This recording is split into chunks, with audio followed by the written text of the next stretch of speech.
menudos guitarristas tenemos en el colegio. Sí, ya bien está. Lucía, ¿qué fue? ¿Qué es lo que venga ahora más? Oye, pronuncia bien, sí, aunque están por aquí los profes de inglés.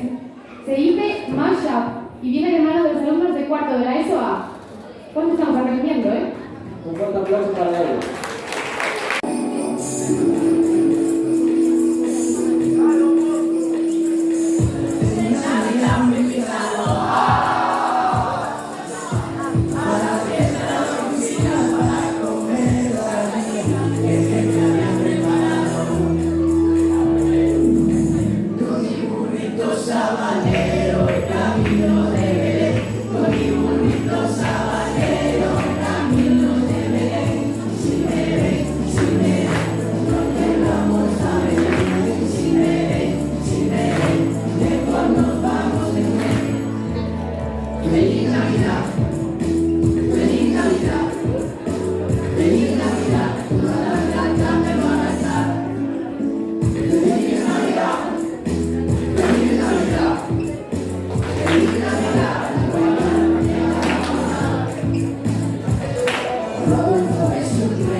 Y cuando trae la cuenta, no tiene para pagar, pero mira cómo